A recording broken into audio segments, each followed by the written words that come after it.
سكرت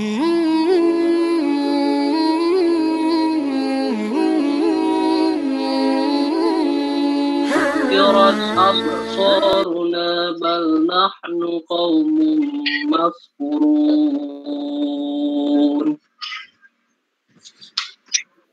صدق Allahul Azim. Terima kasih.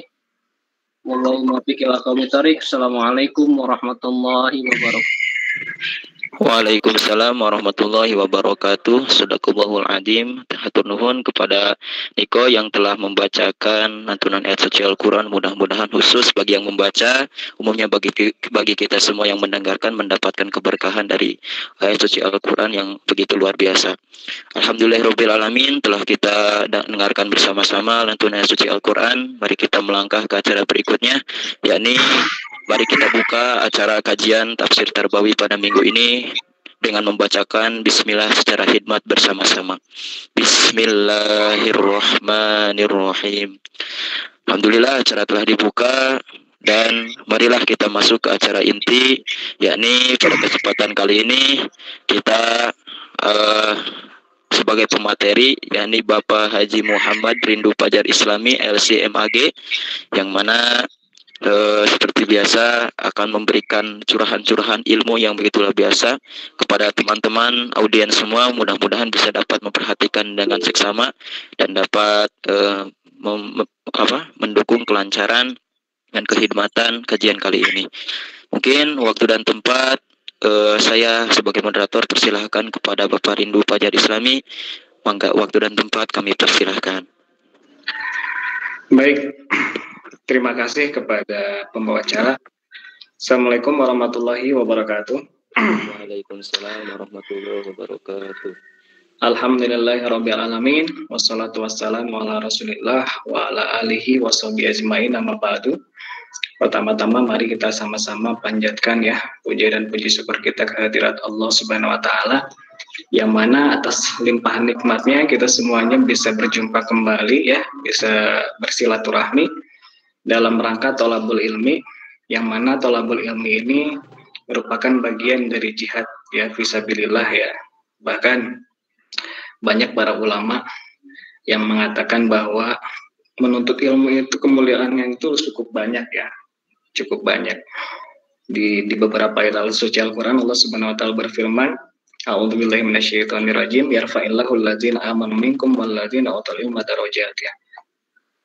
Di kitab Tanbihul Ghafilin dijelaskan bahwa derajatnya orang yang berilmu itu luar biasa ya, bagaikan antara langit dan bumi ya. Oleh sebab itu kita patut bersyukur ya kepada Allah Subhanahu wa taala, di saat masa pandemik ini kita semuanya masih bisa hadir ya, masih bisa melaksanakan salah satu perintah Allah, yaitu thalabul ilmi ya. Mudah-mudahan dengan dilaksanakannya kajian ini menjadi keberkahan bagi kita semuanya, dan tentunya kita semuanya diangkat derajatnya oleh Allah Subhanahu wa taala. Amin ya rabbal alamin ya.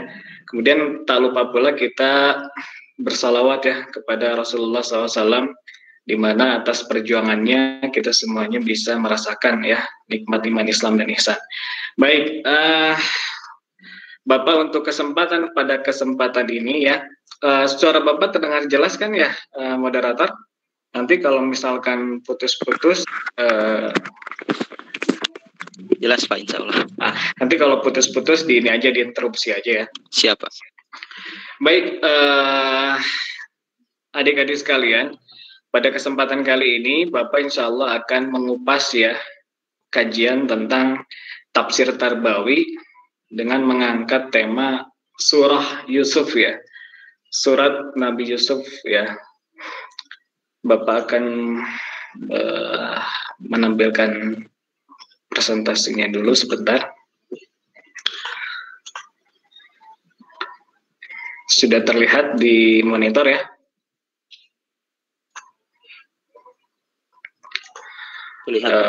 Sudah terlihat. Baik, terima kasih. Oke, tafsir Tarbawi kajian surat Yusuf ya, surat yang ke-12 ya. Nah, untuk buku referensi yang Bapak ambil Ini ada beberapa kitab ya. Yang pertama Bapak mengambil referensi dari kitab Tafsir Sya'rawi ya. Ini Tafsir Sya'rawi ini luar biasa ya. Kajian mendalam tentang pendidikan. Bagus kalau misalkan Anda sekalian mengkaji kitab tafsir ini ya. Jadi aspek pendidikannya lumayan kental dalam kitab tafsir ini. Kemudian kitab yang selanjutnya Bapak mengambil referensi juga dari Al-Ahlam ya, Yusuf Al-Ahlam ya. Nabi Yusuf ya sebagai penabir mimpi ya. Ini karangan Syekh Mahmud Al-Musri ya. Seorang ulama dari Mesir kalau nggak salah. Kemudian yang salah satunya lagi yaitu min surati Yusuf yang ada Ibarun wa dilalat min surati Yusuf. Jadi pelajaran dan hikmah-hikmah yang bisa diambil dari surat Yusuf karya Dr. Abdullah bin Ali Basfar. Nah ini juga sangat bagus. Oke baik, langsung saja ya. Surat Nabi Yusuf ya. Surat Yusuf ini Suaranya putus-putus, Pak. Putus-putus ya? Sekarang masih putus-putus tidak? Jelas kok Pak, jelas. Jelas Pak. Oh baik. Oke. Surat Yusuf itu dalam urutan Al-Quran itu merupakan surat yang ke-12 ya. Surat yang ke-12 ya. Ini Nabi Yusuf ini merupakan salah seorang nabi yang keutamaannya luar biasa ya. Bahkan dalam sebuah riwayat hadis ya. Ini diriwayatkan dari Abdullah bin Umar ya. An Abdullah bin Umar radhiyallahu anhu anin Nabi sallallahu alaihi wasallam qala ya. Al-Karimu ibnul Karim ibnul Karim ibnul Karim ya. Yusuf ibnu Yakub ibnu Ishak ibnu Ibrahim alaihissalam ya. Jadi ada seorang sahabat yang bertanya, ya Rasulullah, siapakah orang yang paling mulia, yang paling baik ya? Ini pertanyaannya ini dari sisi nasab ya. Rasulullah menjawab dalam hadis riwayat ini ya. Jawabannya itu tertuju kepada Nabi Yusuf alaihissalam ya. Alasannya apa? Nah, alasannya adalah karena Nabi Yusuf itu merupakan Al-Karim, Ibnul Karim, Ibnul Karim, Ibnul Karim. Jadi Nabi Yusuf itu dari silsilah keturunan luar biasa mulianya gitu ya. Nabi Yusuf memiliki seorang ayah ya, yang juga seorang nabi bernama Yakub ya, alaihissalam. Nabi Yakub memiliki seorang ayah. Ayahnya juga adalah seorang nabi, namanya siapa? Ishak ya. Jadi Nabi Yusuf ke Ishak ini, Nabi Ishak ini itu kakek ya.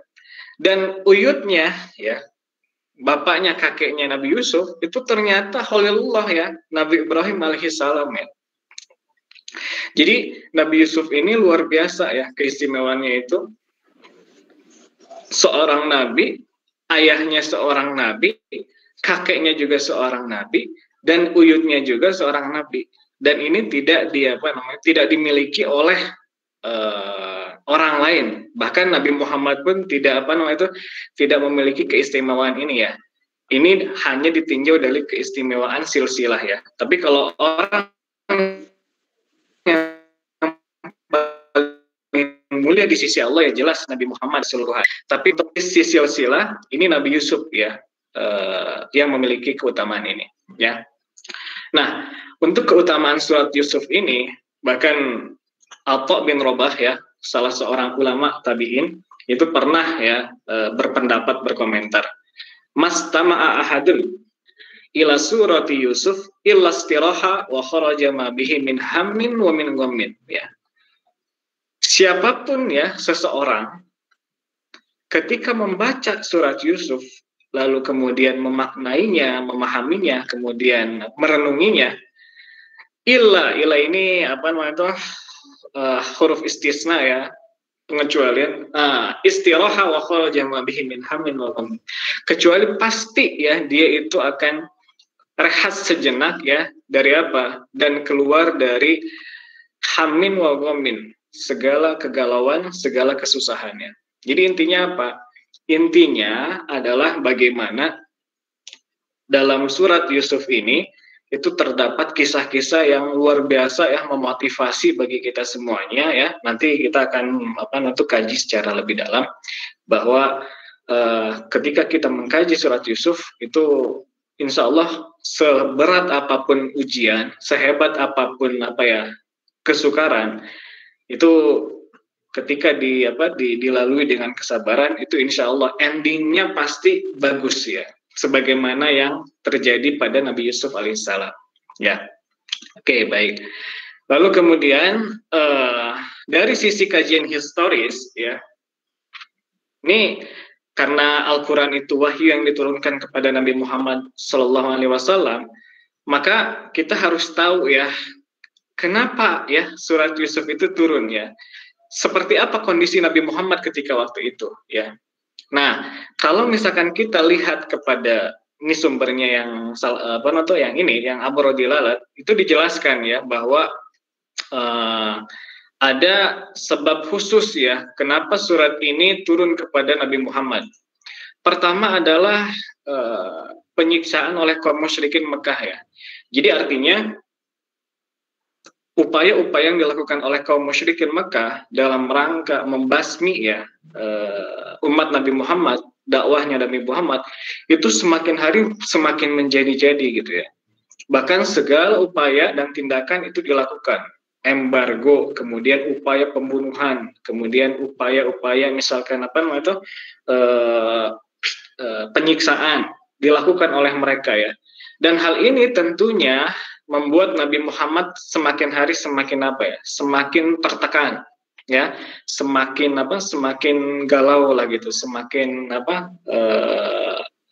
khawatir dengan apa yang terjadi ya, sehingga kondisi spiritual dan psikologis Nabi Muhammad ketika waktu itu memang sedang sedang turun-turunnya ya.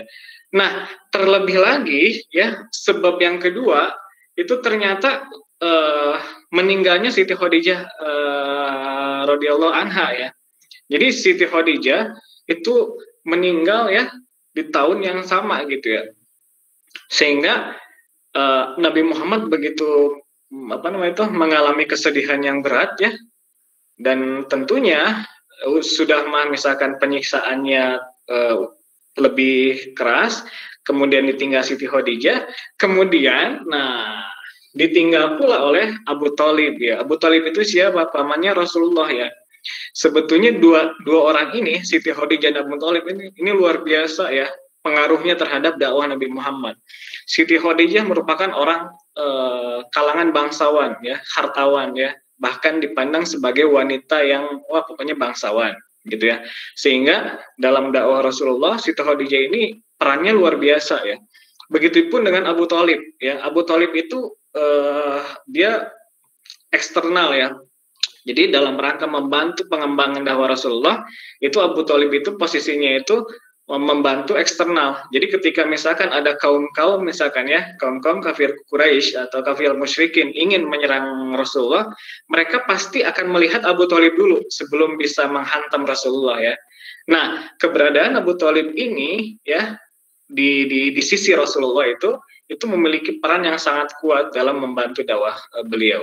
Sehingga dengan internalnya Siti Khadijah sudah meninggal, kemudian ditinggal juga Abu Thalib, kemudian penyiksaan yang kuat ya, penyiksaan yang lebih dahsyat tiap hari gitu ya. Ini menjadikan Nabi Muhammad itu secara psikologis dan secara spiritual itu mengalami satu down lah. Anda bisa bayangkan gitu ya, ditinggal dua kekasih sekaligus itu down gitu ya. Akhirnya apa? Akhirnya Allah menurunkan surat Yusuf ini dalam rangka apa? Dalam rangka menghibur Nabi Muhammad SAW ya. Jadi intinya Muhammad gitu ya, walaupun kamu sekarang diuji dengan berbagai ujian ya, diuji dengan penyiksaan yang dahsyat gitu ya, penyiksaan terhadap umatmu gitu ya. Kemudian lalu kamu misalkan ditinggal oleh Siti Khadijah, kemudian ditinggal pula oleh Abu Thalib, kamu tidak usah tidak usah terlalu sedih gitu ya. Kenapa? Karena nabi-nabi terdahulu pun seperti Nabi Yusuf ya, di sini kasusnya Nabi Yusuf itu ujiannya luar biasa beratnya ya. Nanti kita bisa tahu ujian apa saja yang dilalui oleh Nabi Yusuf alaihissalam ya. Sehingga kisahnya ini sampai dijadikan satu surat ya. Oke, baik. Kemudian dari sisi itu barusan dari sisi historis Nabi Muhammad ya. Sekarang dari historis asbabun nuzulnya. Kalau misalkan melihat kitab-kitab tafsir ya, turunnya surat Yusuf ini itu ada asbabun nuzul. Asbabun nuzul itu adalah peristiwa apa yang melatar belakangi turunnya surat tersebut ya. Di sini dijelaskan sebetulnya. Moderator terlihat jelas ya screen-nya? Jelas, Pak. Oke, baik. Untuk asbabun nuzul ya, kenapa surat Yusuf itu turun? Di sini ada dua riwayat ya. Riwayat yang pertama itu diterangkan di sini walaqad jaa fi bayani sababiha anna nafara minal yahud arsalu ila musyrikin Makkah. Kemudian sampai akhirnya intinya adalah ya, jadi ada orang-orang Yahudi ya, beberapa orang Yahudi itu diutus kepada kaum musyrikin ya. Tujuannya untuk apa? Tujuannya adalah bagaimana membuat satu isu-isu hangat yang mana isu hangat itu tidak bisa dijawab oleh Muhammad. Sehingga ketika Nabi Muhammad tidak bisa menjawab, mereka akan mengolok-olok ya, dan itu akan membuat goyah akidah kaum muslimin ya. Itu tujuan orang-orang Yahudi seperti itu ya. Jadi bagaimana mereka berupaya terus-menerus ya melakukan segala macam cara, gimana caranya agar dakwah Nabi Muhammad itu dihantam gitu ya. Nah, salah satu upayanya itu adalah bagaimana membuat isu-isu yang tidak bisa dibuat oleh Nabi, tidak bisa dijawab oleh Nabi Muhammad, sehingga kenabian Nabi Muhammad ini pada akhirnya akan dipertanyakan. Kalau misalkan Anda seorang Nabi, pasti Anda bisa menjawab persoalan apapun gitu ya. Nah, oleh sebab itu orang Yahudi datang kepada kaum musyrikin. Syirik-syirik gitu kalau bahasa ini mah. Ente kalau pengen misalkan menghancurkan dakwah Rasulullah, misalkan Muhammad, sudah kami punya cara nih, kata Yahudi ya. Caranya apa? Nah, caranya adalah salluhu anin nabi min anbiya'illah kharaja min al-bisham bila ardimis.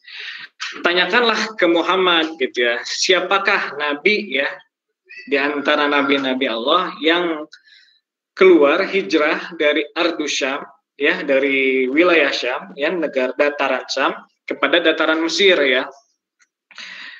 Tanyakan juga ya mengenai bagaimana itu proses peristiwa tersebut ya. Falamma sa'alahu ahlam Makkah anzalallah. Nah, pada awalnya Nabi Muhammad itu berdiam diri menghadapi pertanyaan bertubi-tubi dari kaum musyrikin ini yang sudah disetting oleh orang Yahudi ya. Nah, lalu tiba-tiba wahyu turun. Allah Subhanahu wa taala menurunkan wahyu melalui malaikat Jibril yang intinya wahyu tersebut adalah yaitu tadi Al-Qur'an surat Yusuf ya. Nah, dijawablah dengan detail gitu ya kisah peristiwanya, sehingga orang Yahudi tadi ya bersama kaum musyrikin itu mereka mengakui kekalahannya gitu ya. Nah, yang menjadi istimewanya lagi ya surat Yusuf ini dibandingkan dengan kisah-kisah nabi yang lainnya.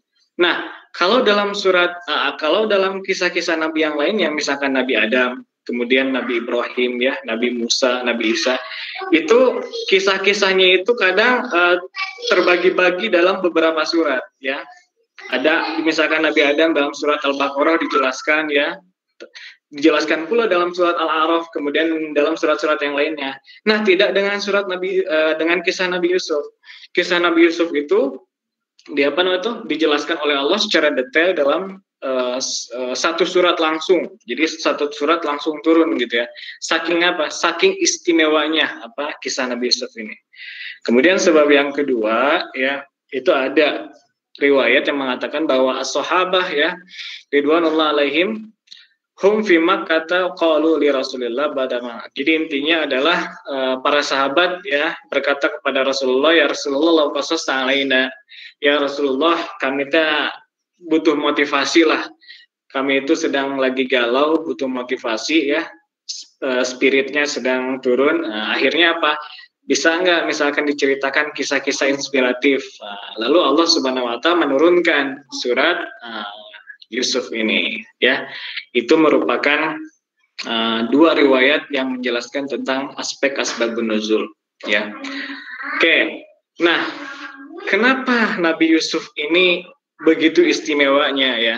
Tentu hal ini ada latar belakangnya. Ujiannya seberat apa sih sehingga Nabi Yusuf ini diceritakan oleh Allah dalam satu surat, dan suratnya itu langsung turun dalam satu waktu gitu. Nah, kalau melihat ujian-ujiannya, ini luar biasa banyaknya, ya. Ujiannya apa saja? Yang pertama adalah Nabi Yusuf itu ditinggal oleh ibunya, ya. Jadi intinya ibunya itu sudah tiada ketika masih kanak-kanak, ya. Hal ini merupakan satu ujian yang luar biasa, ya. Ditinggal kematian oleh ibunya pada saat masih anak-anak. Padahal ketika anak-anak itu justru butuh butuh satu pendidikan yang luar biasa dari ibunya. Kemudian ujian yang selanjutnya, ujian yang kedua, konspirasi dari saudaranya, ya, dalam rangka upaya pembunuhan kepadanya, ya. Jadi saudara-saudaranya itu begitu dengki, ya, kepada Nabi Yusuf ini. Akhirnya itu saking kedengkiannya tersebut, itu muncul satu upaya pengen udahlah orang bunuh aja lah gitu. Ini kan satu ujian yang luar biasa gitu. Kemudian ujian selanjutnya, ya, ketika udah anak-anak, ya, masih kanak-kanak, usia mungkin 10 tahunan, itu Nabi Yusuf sudah sudah diasingkan gitu, ya. Diasingkannya itu tidak antar kota, misalkan dari Bandung ke Cimahi, enggak, ya. Diasingkannya itu antar benua, ya. Benua apa? Ketika waktu itu ada dataran Syam, itu kan kalau nggak salah sekarang benuanya masih benua Asia, ya. Dari Asia, dari Syam gitu, ya, itu kemudian diasingkan ke negara Afrika, ya, benua Afrika, yaitu negara Mesir, ya. Artinya usia 10 tahun itu Nabi Yusuf harus hidup dengan berbagai macam cobaan yang luar biasa beratnya gitu. Sudah mata dia ada upaya pembunuhan dari saudara-saudaranya, dijauhkan dari ayahnya. Sekarang dia harus tinggal di satu negara yang budayanya dan lingkungannya berbeda jauh dengan kampung halamannya. Kemudian ujian selanjutnya, ujian menghadapi godaan syahwat, ya. Bagaimana Nabi Yusuf ini dihadapkan pada satu godaan dari seorang perempuan raja, ya, seorang raja. Anda pasti bisa bayangkan, ya, seorang raja itu pasti akan memilih, ya, wanita yang paling cantik di kotanya, ya. Paling cantik di kotanya, ya. Nah, Nabi Yusuf gitu, ya, ketika dihadapkan pada godaan Julaiha gitu, ya. Itu sebuah ujian, ya. Tapi alhamdulillah, ya, Allah menjauhkan Nabi Yusuf dari ujian ini.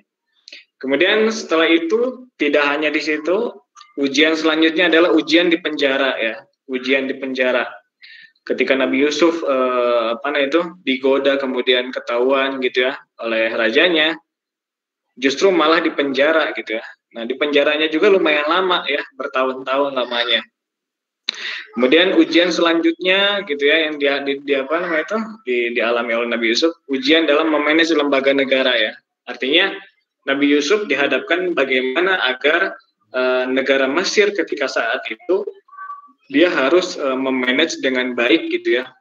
Karena Anda bisa bayangkan, ya, negara Indonesia saja gitu, itu banyak sekali intervensi-intervensi dari luar gitu, ya. Dan dibutuhkan orang yang kuat, ya, orang yang kredibel yang bisa berjalan lurus gitu, ya, sesuai dengan syariat Allah gitu. Kemudian yang ketujuh, ujian menghadapi bencana kekeringan, ya. Nah, kemudian yang ke-8 ujian jabatan, ya. Kemudian ada juga ujian popularitas gitu, ya. Banyak gitu, ya, orang-orang yang mungkin ketika menghadapi ujian harta mereka kuat, tapi ketika menghadapi ujian popularitas itu justru jatuh gitu, ya. Kemudian yang selanjutnya ujian fitnah-fitnah gitu, ya. Dan masih banyak lagi ujian-ujian yang mungkin tidak bisa disebutkan satu persatu. Intinya adalah Nabi Yusuf itu adalah seorang nabi yang luar biasa, yang ujiannya juga luar biasa, tapi harus diingat, ya, ketika seorang muslim diuji, maka justru disitulah Allah, ya, sedang mempersiapkan satu satu kedudukan yang tinggi. Syaratnya apa? Syaratnya adalah bersabar gitu, ya. Ketika kita bersabar, maka insya Allah gitu, ya, kita akan diangkat derajatnya oleh Allah Subhanahu wa taala. Kemudian yang selanjutnya adalah keunikan kisah Nabi Yusuf ya dibandingkan yang lainnya.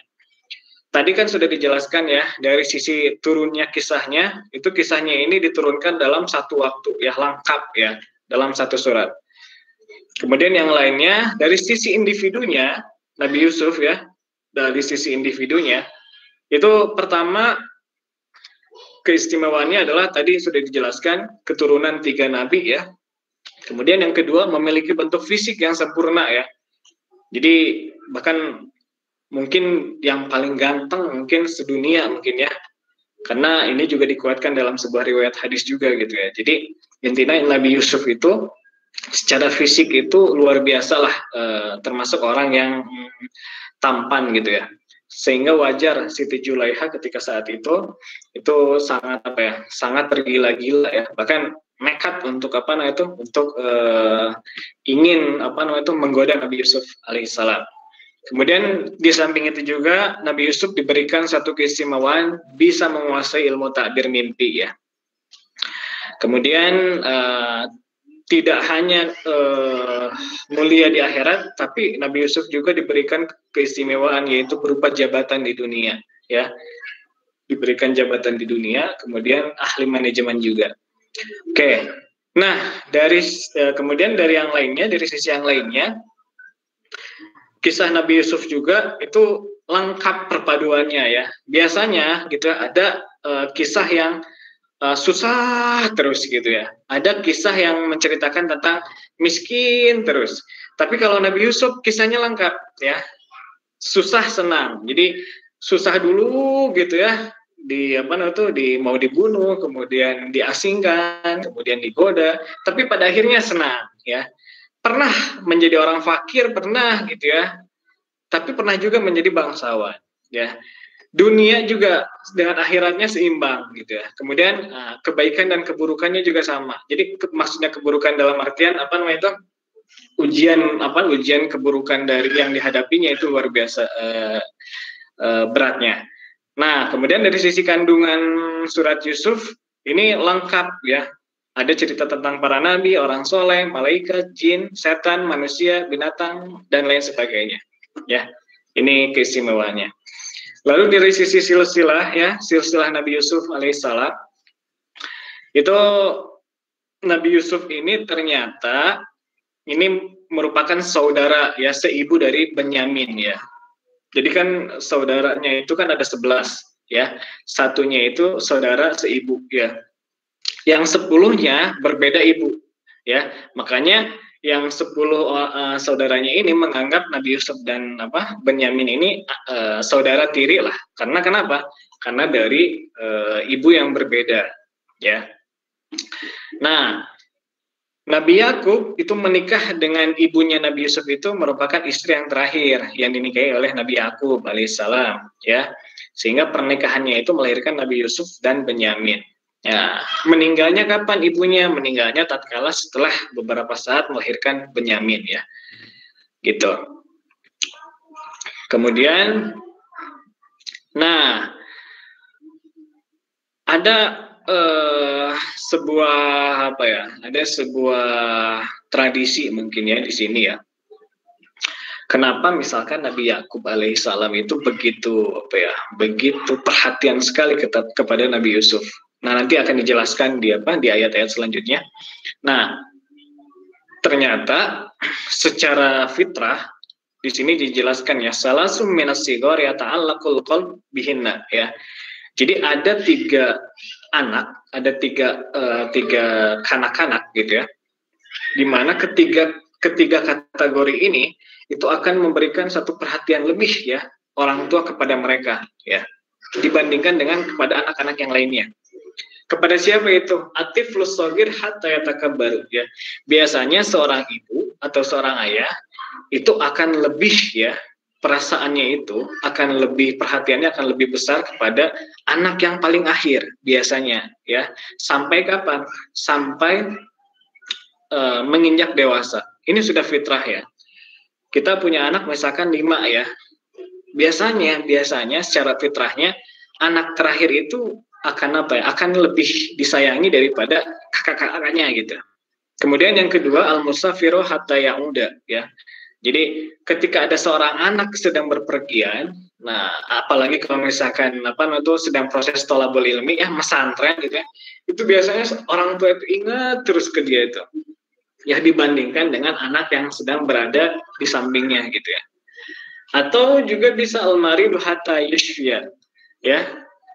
Ketika ada seorang anak misalkan yang sedang kondisi sakit sampai disembuhkan ya.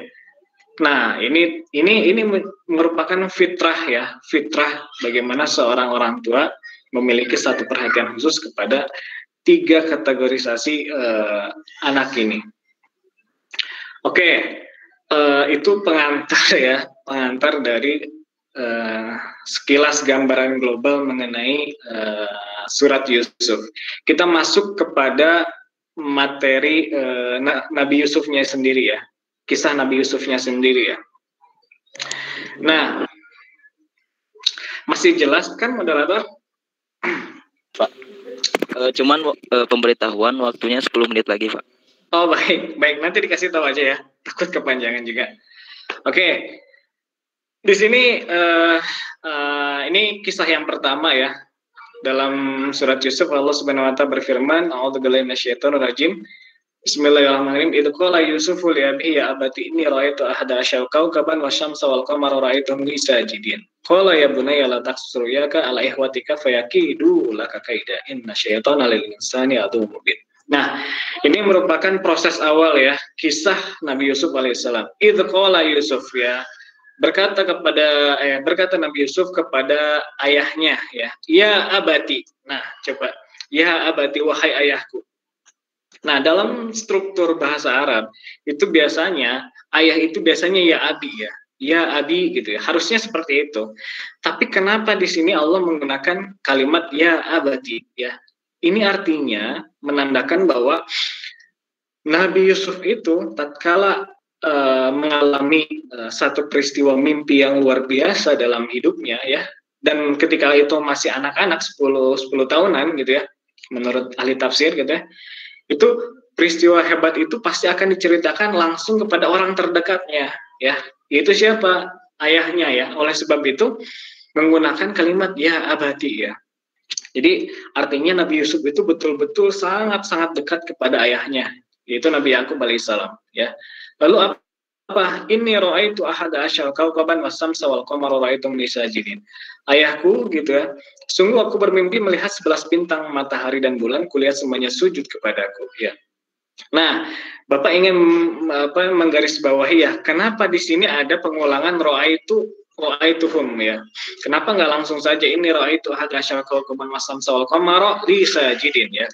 Nah, dalam tafsir Sya'rawi dijelaskan, tafsir Syekh Sya'rawi yang ini ya, dijelaskan bahwa ada hikmah tersendiri di sini. Ternyata ini peristiwanya 2 kali ya. Yang pertama adalah Nabi Yusuf melihat semuanya yang 11 saudaranya ini ya, itu tunduk kepadanya ya. Wasyamsu wal qamaru ini ditafsirkan kedua orang tuanya. Nah, lalu Nabi Yusuf dalam mimpinya melihat lagi ra'aituhum li sajidin. Jadi prosesnya 2 kali. Nah, setelah proses yang pertama, proses yang kedua adalah Allah ya ternyata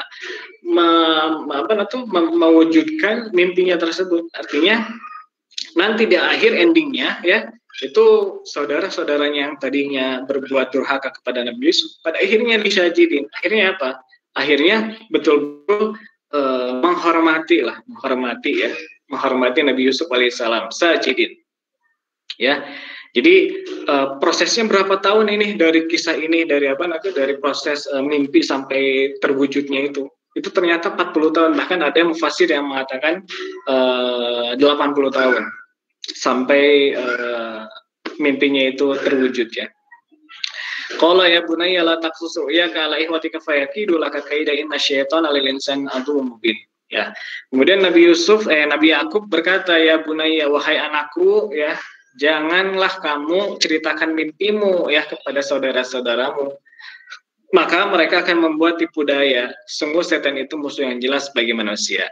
Nah, Bapak ingin memberikan sedikit komentar nih. Kenapa ya harus dipermasalahkan sebuah mimpi oleh saudara-saudaranya? Ya, kan kalau misalkan kita bermimpi dalam kehidupan sehari-hari, misalkan Bapak ya bercerita kepada adik Bapak misalkan, Ki, tadi malam kakak misalkan mimpi ya, wah dapat emas misalkan bongkahan berlian 1 ton misalkan. Adik Bapak pasti tidak akan mempermasalahkan gitu. Itu kan mimpi gitu ya. Kenapa juga harus mesti iri gitu kan? Nah, Bapak sempat terpikirkan gitu ya, kenapa gitu ya saudara-saudara Nabi Yusuf itu sampai iri kepada, kan itu kan hanya mimpi gitu ya. Mimpi itu kan bisa aja ya dibuat-buat atau bagaimana lah. Nah, ternyata dalam tafsir Syekh Sya'rawi dijelaskan gitu ya. Jadi memang ketika zaman dulu itu, mimpi itu merupakan, takbir mimpi itu merupakan sesuatu yang sedang booming lah, sedang populer gitu ya. Bahkan dalam surat Nabi Yusuf itu dijelaskan ya, cerita-cerita tentang bagaimana takbir mimpi, termasuk ada Raja Mesir juga yang bermimpi ya. Artinya apa? Artinya secara popularitas, takbir mimpi itu ketika waktu itu, masanya Nabi Yusuf itu sesuatu yang sedang luar biasa hebatnya ya. Sehingga orang-orang yang pinter ya, para profesor, para ahli, itu membuat kajian teori-teori ya. Bagaimana caranya agar apa? Agar menafsirkan mimpi melalui pendekatan-pendekatan sehingga mimpi tersebut menjadi tingkat kebenarannya itu menjadi besar gitu ya. Sama seperti sekarang. Sekarang kan sedang musimnya corona ya. Ramai-ramai kan. Semua para ahli membuat teori-teori tentang corona ya. Yang pada akhirnya ya teori-teori tersebut akan memudahkan kita bagaimana caranya menghadapi corona. Nah, ini juga yang terjadi Nabi Yusuf. Nabi Yakub tidak mau ketika diceritakan itu akan ketahuan ya melalui analisis yang sederhana oleh saudara-saudaranya, itu bakal ketahuan, wah ini mimpinya itu bisa jadi kenyataan dan itu akan menimbulkan satu rasa dengki ya. Makanya nih poin pendidikannya di sini adalah kalau misalkan kita itu mendapatkan nikmat dari Allah Subhanahu wa taala, maka satu hal yang harus kita anjurkan, kalau misalkan kita ceritakan itu akan menimbulkan rasa dengki, lebih baik jangan gitu ya. Lebih baik jangan. Karena apa? Karena manusia itu kalau misalkan hatinya itu sedang sedang mengalami satu sakit hati gitu ya, hatinya yang sedang galau, melihat orang lain sukses tuh biasanya suka panas gitu. Mendingan tidak usah gitu. Kemudian berapa menit lagi moderator? Atau 3 menit lagi. 3 menit lagi Pak, bisa ada. Baik. Oke, tadi itu ya yang pertama peristiwa proses mimpinya. Nah, sekarang proses pembunuhannya nih. Nah, proses pembunuhannya lebih dahsyat. Dalam ayatnya itqalu ila Yusuf wa habbu ila abina minna wa nan usbatun inna abana lafi dhalalin mubin. Wah, ini dalam struktur bahasa Arab ini luar biasa ya. Kedengkian saudara-saudaranya. Itu qalu ketika mereka berkata la Yusuf wa habbu ila abina. Di sini ada kata lam taukid ya, dalam bahasa Arab lam taukid itu untuk menekankan sesuatu. Intinya apa? Intinya saudara-saudaranya itu betul-betul yakin gitu ya. Yakin bahwa kenapa sih ayah itu selalu membela gitu ya, selalu perhatiannya begitu besar kepada Nabi Yusuf gitu ya. Kenapa sih nggak ke kita gitu ya? Udah mah Yusuf itu saudara tiri gitu ya. Terus Nabi Yakub itu mengspesialkan gitu. Padahal kalau misalkan kita lihat ke yang tadi ya, itu wajar Nabi Yakub itu mendahulukan Nabi Yusuf gitu ya. Karena apa? Karena Nabi Yusuf itu udah nggak punya ibu gitu ya. Kemudian kondisi ditinggal ibunya dalam kondisi kanak-kanak gitu, dan anak yang terakhir gitu kan, dan anak yang paling kecil, wajar gitu. Tapi bagi saudaranya itu tidak bisa diterima gitu ya. Akhirnya apa? Mereka mengatakan inna abana lafi dhalalim mubin. Lihat, ada kata lam taukid di sini dengan diikuti dengan nakiroh ya, nakiroh dhalalim mubin. Wah, pokoknya ayah mah betul-betul dolim ke kita gitu. Nah, saking dolimnya apa? Akhirnya timbullah rasa dengki yang begitu dalam, ya. Akhirnya apa? Akhirnya mereka mengadakan satu konspirasi untuk apa? Uktulu Yusuf. Nah, ada satu orang yang mengusulkan udah bunuh saja gitu ya. Yaitu orang yang paling dengki dengan Nabi Yusuf ya. Tapi di sini lihat ada kata au ya. Nah, orang yang mengusulkan tadi ternyata tidak semuanya yang setuju gitu ya. Kenapa? Karena ya mungkin khawatir ketika dibunuh itu takut takut ayahnya itu marah dan akhirnya disiksa gitu. Akhirnya apa? Diturunkan ya upayanya itu dengan apa? Atruhu ardan yahlulakum wajhu abikun. Udah aja lah daripada dibunuh ya, udah aja mendingan dibuang aja ke satu dataran ya. Biar apa? Biar ayah kita itu nggak ingat wahai Nabi Yusuf dan akhirnya akan ingat kepada kita ya. Nah, namun akhirnya yang disepakati apa? Qala qailun minhum. Nah, yang disepakati justru ini. Wal kufi goya baca jubi atake tu bagus saya in kuntum fa'ilin ya. Udah nggak usah dibunuh gitu ya. Mendingan dibuang aja ke sumur gitu ya. Biar apa? Biar ditemukan oleh seseorang, kemudian biar diselamatkan. Jadi intinya apa? Intinya tidak semuanya itu saudara-saudaranya itu dengkinya itu sama rata ya. Ada saudaranya di antara yang 10 itu masih masih memiliki rasa kasih sayang gitu ya. Cuma kasih sayangnya ini tertutupi oleh rasa kedengkian ya. Oke, kemudian Bapak, waktunya udah habis. Oke, baik. Terima kasih ya. Baik. Ya, Oke. 1 menit kesimpulannya. Jadi intinya adalah dari semua kisah itu ya. Pertama adalah ru'yal anbiya haq ya. Jadi mimpi para nabi itu akan menjadi kenyataan. Yang kedua, harus seorang muslim itu menyembunyikan kenikmatan yang didapatkan kalau misalkan itu akan menimbulkan satu kedengkian. Kemudian boleh bagi seorang muslim untuk menasehati muslim lainnya untuk memperingatkan ya ketika memang takut terjadi hal yang tidak baik seperti yang dilakukan oleh Nabi Yakub kepada Nabi Yusuf ya. Tidak boleh bagi seorang ayah ya, seorang ibu itu membeda-bedakan kasih sayang karena itu akan menimbulkan rasa dengki. Kemudian bagaimana Nabi Yakub ini seorang nabi yang diberikan juga ta'wil ru'ya ya. Jadi keistimewaan ta'bir ru'ya.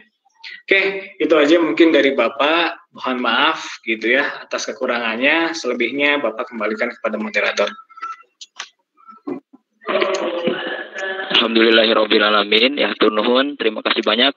Jazakallahu ahsanal jazaa kepada guru kita semua, Bapak Rindu Fajar Islami. Mudah-mudahan apa yang telah Bapak sampaikan khusus bagi Bapak sendiri dapat bermanfaat besar umumnya bagi kami sebagai pendengar. Mudah-mudahan juga mendapat rahmat dan keberkahan dari kajian kali ini.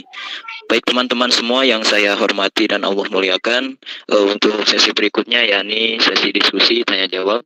Silakan jika teman-teman tidak menuliskan pertanyaan di kolom komentar, maka saya rubah saja sistemnya agar silakan teman-teman yang ingin bertanya boleh dihidupkan mikrofonnya dan juga videonya ya. Silakan sesi pertanyaan untuk pertanyaan yang pertama dibuka.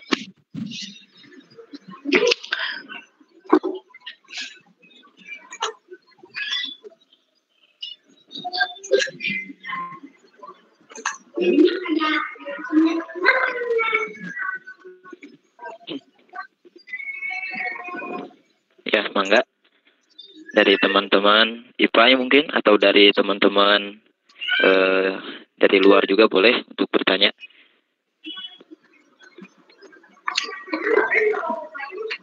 Itu ada di kolom chat kayaknya. Oh, ini ya, Pak. Oh, ya. Baiklah, saya bacakan ya. Assalamualaikum warahmatullahi wabarakatuh. Izin bertanya dari Destia Amalia Utami. Jadi pertanyaannya kan surat Yusuf disebutkan bahwasanya surat terbaik kisahnya dalam Al-Quran. Karena dalam ayat ketiga disebutkan nahnu nakussu ahsanal qososi. Kenapa tidak surat yang lain aja? Dan apa yang menjadi alasan surat Yusuf adalah sebaik-baiknya kisah? Apakah hanya dengan keutamaan dan hikmah dari kisah Nabi Yusuf atau bagaimana? Hatur nuhun. Jadi itu pertanyaannya, Pak. Mungkin langsung dijawab saja, Pak ya. Langsung saja ya. Oke, ya, baik. Ini ada 2 aspek ya. Kenapa misalkan surat Nabi Yusuf ini ahsanul qasas. Yang pertama adalah kondisi dari psikologis Nabi Muhammad ya. Jadi Nabi Muhammad itu kan orang yang paling mulia ya, yang paling mulia. Otomatis seluruh peristiwa apapun, surat apapun yang terkait dengan Nabi Muhammad itu memiliki satu keutamaan, ya, keutamaan. Bahkan para sahabat itu saking saking pengen tabaruk lah. Tabaruk itu minta keberkahan. Itu sampai air wudhunya aja itu sampai dijadikan doa lah gitu, tabaruk gitu ya. Nah ini juga sama ya. Salah satunya kondisi psikologis Nabi Muhammad sedang down itu ternyata sama Allah diturunkan ini. Ini ada hikmahnya ya. Nah kemudian dari sisi kontennya, kandungannya ya, konteksnya. Dari sisi kandungannya tadi Nabi Yusuf itu termasuk nabi yang memang lengkap gitu. Tadi kan udah disebutkan, ada yang susah, ada yang senang gitu ya. Kemudian dunia, kemudian akhirat gitu ya. Kemudian ada apa namanya itu? Ada tadi ini faktornya. Nah, ada fakir, ada bangsawan gitu ya.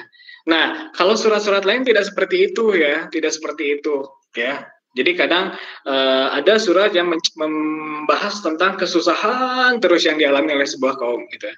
Ada surat yang kesenangan gitu ya.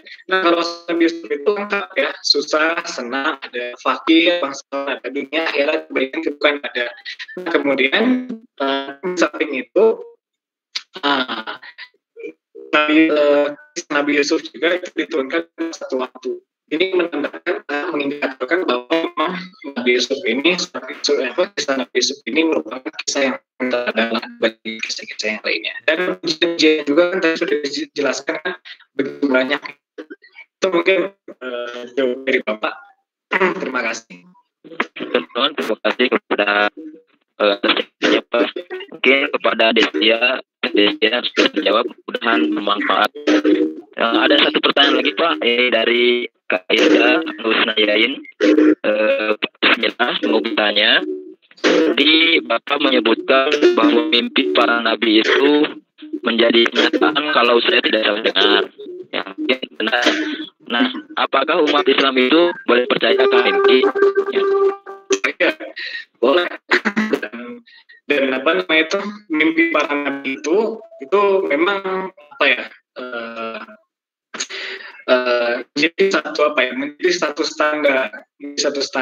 Makanya kenapa kisah mimpi Nabi Yusuf itu dijelaskan dalam Al-Quran ya. Jadi tidak setiap peristiwa itu disebutkan dalam Al-Quran ya. Jadi kalau misalkan ada peristiwa yang disebutkan dalam Al-Quran, berarti itu menandakan bahwa peristiwa itu betul-betul luar biasa ya.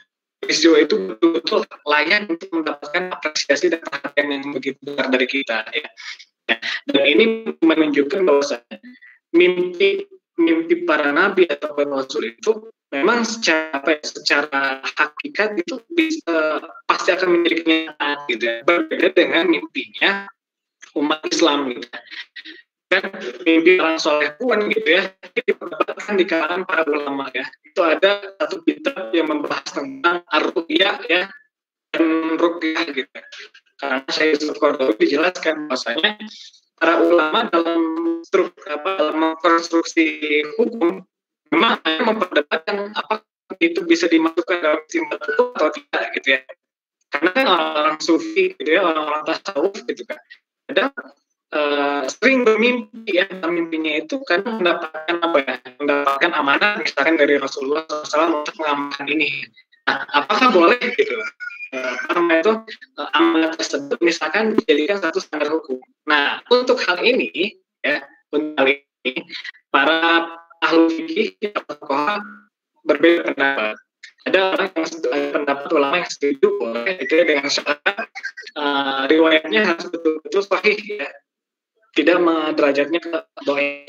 Ada juga ulama yang mengatakan bahwasannya mimpi itu tidak bisa dijadikan standar, itu sebatas pegangan bagi dirinya saja. Begitu ya, dapat dipahami ya? Ya, baik, sama-sama. Ya, ini mungkin ada pertanyaan lagi Pak dari Sarif Khairul. Saya bacakan. Assalamualaikum. Izin bertanya, bagaimana pandangan Bapak mengenai orang-orang yang menggunakan ayat-ayat Al-Quran, di antaranya ayat-ayat surat Yusuf yang konon katanya bisa menarik perhatian lawan jenis dan lain sebagainya. Misalkan ibu hamil agar anaknya ganteng seperti Nabi Yusuf. Ya, mungkin Pak akan ditanggapi fans. Sebetulnya pada umumnya ya ayat-ayat Al-Quran itu memiliki keberkahan ya, keberkahan ya. Kalau kita yakin ya, dan banyak dalam Al-Quran kisah Nabi Ayub. Kalian pernah dengar kisah Nabi Ayub ya? Itu Nabi Ayub itu diujinya itu belasan tahun, yang mengatakan riwayat puluhan tahun ya Nabi Ayub itu. Tapi Nabi Ayub ini dengan keyakinan kepada Allah yang kuat ya, kemudian berzikir ya. Dulu mungkin belum ada Al-Quran ya, karena Al-Quran itu kan diturunkan pada Nabi Muhammad. Tapi bisa aja ada bacaan-bacaan yang memang diwahyukan kepadanya untuk dibacakan ya. Nah, Nabi Ayub dengan konsistensinya membaca zikir-zikir yang mungkin diwahyukan kepadanya, yakin kepada Allah gitu ya. Itu alhamdulillah penyakit yang ada di dalam dirinya, itu dalam tubuhnya itu sampai sembuh gitu ya. Sampai sembuh. Hal ini menandakan apa? Hal ini menandakan bahwa ayat Al-Quran itu sebetulnya bisa untuk dijadikan apa ya? Hal-hal positif gitu, hal-hal positif. Tapi jangan salah, ya, jangan salah. Dan juga jadi negatif ya. Karena kalau misalkan Bapak lihat, gitu ya, orang penyihir pun, ya, dukun-dukun, kadang menggunakan Al-Quran juga, gitu ya. Jadi Al-Quran untuk apa? Untuk menginginkan memuluskan misinya, gitu ya. Nah, di sini ingin menggarisbawahi gitu ya, bahwa ketika niat kita lurus ya, ketika memang niat kita lillahi ta'ala, kemudian kita laksanakan apa yang dianjurkan oleh Rasulullah SAW ya, baik itu dari apa namanya itu dari ayat-ayat Al-Quran maupun sunnahnya ya, itu insya Allah akan memberikan dampak positif ya. Karena dalam beberapa riwayat itu ayat kursi juga itu bisa memiliki pengaruh untuk apa? Untuk menangkal sihir. Artinya itu memang punya dampaknya secara real gitu. Nah, tapi kalau misalkan kita memang niat awalnya itu salah ya, niat awalnya itu tidak lillahi ta'ala, maka pasti hasilnya itu, endingnya itu pasti akan kurang bagus. Endingnya pasti akan kurang bagus. Walaupun misalkan misinya bisa berhasil, tapi bisa jadi gitu ya, itu masuk ke dalam kategori istidraj. Istidraj itu artinya apa? Istidraj itu artinya Allah memberikan kenikmatan terus-menerus, padahal dia itu bermaksud terus-menerus. Hikmahnya apa? Hikmahnya biar itu nanti disiksanya itu berat gitu. Nah, yang bagus mah gimana? Yang bagus mah dikasih nikmat gitu ya, tapi tetap terus bersyukur dan beribadah. Ya, terima kasih ya. Ya, terima kasih banyak Pak atas jawabannya, mudah-mudahan dapat diterima. Dan mungkin ini yang terakhir Pak, satu pertanyaan lagi dari Denny Tifnawan, saya bacakan. Assalamualaikum, izin bertanya. Dalam Quran surat Yusuf ayat 5 disebutkan ada kata ya bunaya. Menurut Bapak, mengapa menggunakan kata ya bunaya, sedangkan di dalam Al-Quran kata anak sangat banyak seperti ibnu, tiflun, dan lain sebagainya. Mungkin kenapa gitu Pak alasannya? Terima kasih. Ini dalam bahasa ya, itu kata itu bisa dimaknai dengan banyak interpretasi. Nggak usah jauh-jauh misalkan. Contohnya misalkan di bahasa Indonesia, bapak dengan ayah ya, itu walaupun dua-duanya menggambarkan sama, tapi pemaknaannya beda. Kalau ayah itu kayaknya lebih sopan gitu. Kalau bapak itu secara lebih apa ya? Memang umumnya seperti itu gitu ya. Dalam bahasa Sunda juga sama. Ada tuang, ada nada gitu ya, ada dahar dan lain sebagainya ya. Nah, apalagi Al-Quran, kalimat yang dipakai itu pasti memiliki satu hikmah tersendiri ya. Memang dalam bahasa Arab anak itu kan ibnu, tiflun ya, dan lain sebagainya. Tapi kenapa dalam kasus ini itu menggunakan ya bunaya? Nah, dalam tafsir Syarawi dijelaskan ya. Tafsir Syarawi dijelaskan bahwasana bunaya itu menunjukkan bagaimana begitu dekatnya Nabi Yakub kepada Yusuf alaihissalam ya. Makanya menggunakan kalimat bunaya ya, tidak menggunakan ya ibnu gitu ya, ibnu. Enggak. Karena itu menunjukkan bahwa Nabi Yakub itu saking dekatnya dengan Nabi Yusuf, saking perhatiannya itu betul-betul luar biasa kepadanya. Akhirnya apa? Akhirnya menggunakan kalimat itu. Kalau misalkan menggunakan kalimat ya ibnu, nah, mungkin interpretasinya, ya tafsirannya, berarti biasa aja ya, kedekatan emosionalnya tidak terlalu dekat gitu ya. Kan ada seorang ayah yang dekat banget ke anaknya, tapi ada juga ayah yang katanya mah ya sekedar melaksanakan kewajibannya, seperti itu ya. Itu hikmahnya mungkin. Terima kasih. Terima kasih banyak Pak. Jazakallah aja atas segala jawaban, tanggapan, dan mudah-mudahan khusus bagi Bapak sendiri dapat menjadi suatu ilmu yang bermanfaat, membawa keberkahan umumnya bagi kita semua yang telah menyimak, mendengarkan, insya Allah sama-sama mendapatkan rahmat. Mudah-mudahan juga ini menjadi suatu langkah kita sebagai investasi amal soleh kelak yaumil jaza. Amin ya Allah ya Rabbal Alamin. Mungkin acara dari awal sampai akhir telah kita lalui bersama. Mudah-mudahan kajian kita pada hari ini menjadikan suatu kajian yang sangat bermakna, kajian yang sangat berkesan, memberikan kita motivasi agar lebih menjadi baik lagi. Karena orang yang baik adalah orang yang terus menjadi baik dari hari ke harinya, seperti itu.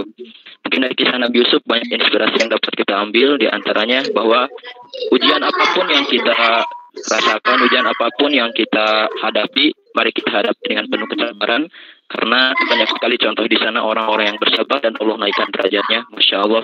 Mudah-mudahan kita bisa mengikuti langkah-langkah para Nabi Allah, di antaranya kisah Nabi Yusuf ini. Amin ya Allah ya Rabbal Alamin. Mungkin untuk acara berikutnya, yakni doa serta tutup. Insya Allah doa kali ini mungkin diamanatkan kepada saya sendiri selaku moderator. Mari kita sama-sama berdoa. Mohon maaf juga kepada Pak Rindu mungkin ya, izin untuk memimpin doa. Insya Allah kita bersama-sama untuk berdoa demi kekhidmatan acara ini. Bismillahirrahmanirrahim. Allahumma salli ala sayyidina wa habibina wa syafi'ina wa maulana Muhammad wa sallallahu tabaraka wa ta'ala an kulli sahabati rasulillahi ajmain. Bismillahirrahmanirrahim. Alhamdulillahi rabbil alamin, hamdan syakirin, hamdan naimin, hamdan yasini amahu wa yukafi umazidah. Ya Rabbana lakal hamdu kama yanbaghi li jalalika wa jalalika al-karim wa adami sultanik. Allahumma salli wa sallim ala sayyidina Muhammad wa ala ali sayyidina Muhammad. Allahumma taqabbal minna a'malana wa ighfir lana dhunubana wa kaffir 'anna sayyi'atina wa tawaffana ma'al abrar. Rabbana dhalamna anfusana wa illam taghfir lana wa tarhamna lanakunanna minal khasirin. Allahumma anfa'na bima 'allamtana wa 'allimna ma yanfa'una wa zidna ilman wa imanan wa yaqinan wa fahman wa 'amalan wa taqabbalan bi rahmatika ya arhamar rahimin. Allahumma ighfir lana dhunubana wa dhunuba abaina wa ikhwanina wa asatidatina. Rabbana atina fid dunya hasanah wa fil akhirati hasanah wa qina adzabannar wa adkhilnal jannata ma'al abrar ya aziz ya ghaffar ya rabbal alamin. Bi fadli subhana rabbika rabbil izzati amma yasifun wa salamun alal mursalin walhamdulillahi rabbil alamin. Mari kita tutup dengan doa kifaratul majlis bersama-sama. Subhanaka Allahumma wa bihamdika asyhadu an la ilaha illa anta astaghfiruka wa atubu ilaik. Mungkin saya selaku moderator mewakili panitia pada kajian kali ini mengucapkan terima kasih banyak atas kehadiran dan kesempatan waktu yang telah diberikan. Mohon maaf juga atas segala kekurangan yang kami kurang bisa perbaiki. Mudah-mudahan kedepannya bisa menjadi lebih baik lagi. Mudah-mudahan sekali lagi kita semua tetap dalam lindungan ridho Allah Subhanahu wa taala. Amin ya Allah ya Rabbal alamin. Mari kita tutup. Wallahul wafiq ila aqwamit thoriq billahi fisabilil haq wal afu minkum. Wassalamualaikum warahmatullahi wabarakatuh. Waalaikumsalam warahmatullahi wabarakatuh.